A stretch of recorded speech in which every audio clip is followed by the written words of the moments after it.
रूप से यदि कोई जीवात्मा आती है तो हम फंस जाएंगे। मानव देह हमें मिला, मानो हमारे प्रारब्ध में संतान नहीं है, तो गृहस्थ होते हुए भी संतानें, कितने ऐसे गृहस्थ हैं जिनके पास धन है, वैभव है, पर उनकी स्वयं की संतान नहीं है। ऐसा नहीं होता कि तुम गंदे आचरण करो, पापाचरण करो, तुम्हारी संतान महाभागवत पैदा हो जाए। हम सबका लक्ष्य है एक बार सच्चिदानंद भगवान की प्राप्ति करके संसार से मुक्त होना। पापाचरण कर रहे हो, लोगों को दुख दे रहे हो, तो आप भी नरक जाओगे, आपका परिवार भी नरक की गति को ही प्राप्त होगा। सोलोनी जी, न्यूजीलैंड से। जय श्री हरिवंश। गुरुदेव, आपके चरणों में कोटि कोटि प्रणाम। गुरुदेव, मैं ग्रस्त जीवन में रहकर श्री जुगल पदारविंद की आराधना करती हूँ। ये कहा जाता है कि ग्रस्त जीवन में संतान का होना अति आवश्यक है, लेकिन मुझे ये भय है कि संतान प्राप्ति के बाद मैं मोहग्रस्त होकर युगल चरणारविंद से दूर ना हो जाऊं। कृपया कोई ऐसा मंत्र, अनुष्ठान या भक्ति मार्ग दिखलाइए जिससे श्री श्यामा श्याम साक्षात प्रकट हो, मुझे संतान रूप में ही प्राप्त हो और मैं आजीवन सिर्फ उनके ही प्रेम में अपना जीवन व्यतीत करूं। पहली बात यह है कि भगवत अनुरागी, उसके आगे न गृहस्थ लगता है न विरक्त लगता है, वो अनुरागी होता है। और भगवत अनुरागी के लिए कुछ भी होना अन्य आवश्यक नहीं है। वो पितृ ऋण, मातृ ऋण, पुत्र सब से ऋण हो जाता है। और फिर अगर भगवान को संतान देना है तो आते तो वही हैं इस रूप में, हम पहचान नहीं पाते।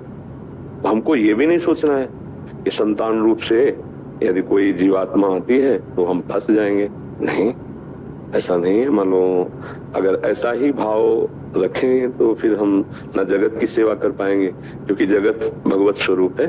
बड़े बड़े महात्माओं को इस संसार की सेवा करनी ही पड़ी है। हजारों लोग शिष्य बनते हैं, तो जैसे पुत्र में फंसा जाता है ऐसे शिष्य में भी फंस के दुर्गति हो सकती है, मित्र में भी फंस के हो सकती है। तो हमें दुर्गति ना हो ये पॉइंट देखना है, संतान ना हो ये पॉइंट नहीं देखना है, या संतान हो इस बात की जिद नहीं करनी। हमें उसे प्रभु के ऊपर छोड़ देना है कि भगवान की जैसी रुचि होगी वैसा हो जाएगा। हमें आराधना भगवान की करनी है। यदि वो हमारे पुत्र रूप में आते हैं तो उनको भी भगवान मानकर हम दुलार करेंगे और अपने कर्तव्य का पालन करेंगे। और रहे कि कोई ऐसा मंत्र, तो प्रभु के नाम में बड़ी सामर्थ्य है।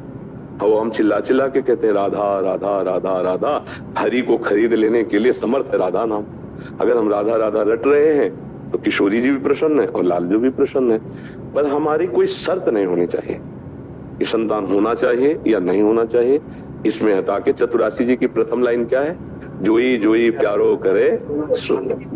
तो वही बात हृदय में रख लेनी चाहिए कि प्यारी की अगर इच्छा है तो संतान हो जाएगी, और प्यारी की अगर इच्छा नहीं है, जिसके भाग्य में नहीं, तो खूब डॉक्टरी करवा लो, खूब व्यवस्था करो, पर नहीं संतान होगी। और जिनके संतान होनी होती है तो सहज में भी हो जाती है।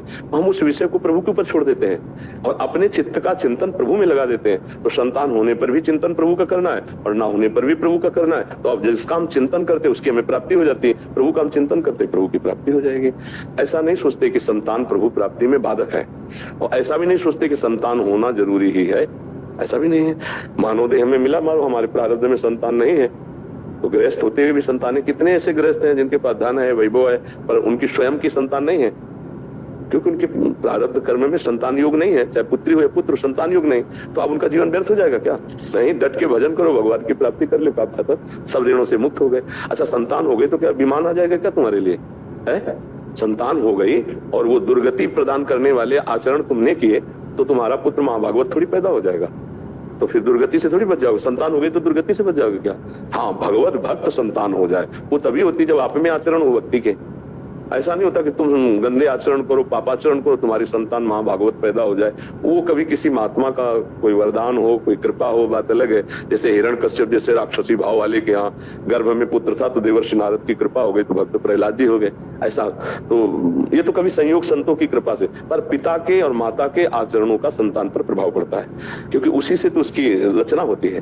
तो हमें लगता है कि हमको इस विषय पर ज्यादा ध्यान नहीं देना चाहिए, ध्यान देना चाहिए मानव जीवन की सफलता पर।